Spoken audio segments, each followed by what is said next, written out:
Если упадешь, домой можешь не возвращаться. Таким черным юмором подбадривают юные скалолазы своих партнеров.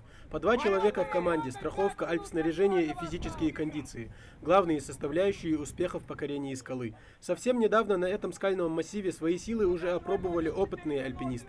Сегодня же эту поверхность штурмуют начинающие скалолазы. Стартуют младшая, средняя и старшая группа. 3 маршрута. Значит, у нас соревнования разбиты на несколько дней. У нас 3 маршрута в один день идет для всех групп. И на следующий день тоже 3 маршрута будет для всех групп. Здесь у нас детское первенство всегда проводится с верхней страховкой. Поэтому на каждой трассе у нас обязательно 2 страховочные веревки для связки. В связке участвуют 2 человека. Естественно, 2 страховочные веревки для связки. Сразу несколько команд пытаются вырваться вперед. Насколько грамотно альпинисты проходят маршрут, видно невооруженным глазом. Судьи ждут у подножия горы. Кто-то страхует, кто-то следит за техникой. Команде из Ростовской области начать соревновательный день с триумфа не удалось. Но это только начало. Первую трассу мы начали неплохо. У нас появились трудности на самом верху, когда уже нужно было спускаться вниз. Трудности произошли из-за того, что неправильно навязали узел и неправильно пристегнулись. Поэтому мы потратили много времени на спуск, а так все было сделано неплохо.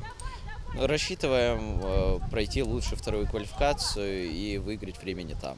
Следующей на старт выходит команда из Свердловской области. Пока одни спортсмены присматриваются к поверхности скал, первая альпинистская связка готова к отбытию. Эти ребята штурмуют стены Кавдоломита впервые, но опыта в других регионах страны у них немало.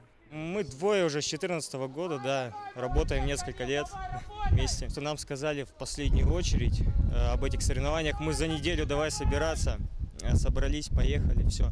Ну, будем работать на старом порохе, то, что натренировали раньше. Ну, ожидает очень серьезная борьба, на самом деле. Например, там с Томской областью, вот с ними уже в прошлом году как-то так зарубились жестко, потому что они сначала на первом этапе нас выиграли, а мы их на втором этапе выиграли. И вот получилось так, что мы в прошлом году первое место заняли. И вот в этом году мы тоже соревнуемся. Этот вид спорта один из самых прозрачных с точки зрения судейства. Успех зависит от самих спортсменов. На штурм скалы участникам дается 40 минут. Кто-то успевает уложиться в срок, а кто-то останавливается на полпути. Если неправильно распределить силы, быстро устаешь. Результаты разные.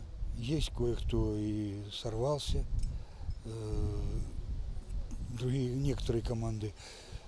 Все покажет конечный результат, но разная подготовка, скажем так. Каждый должен дойти до верхней точки, второй участник встретиться там и потом спуститься дюфером.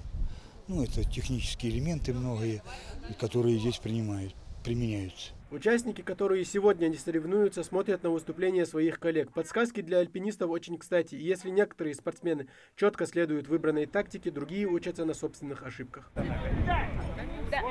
Работай, работай, работай!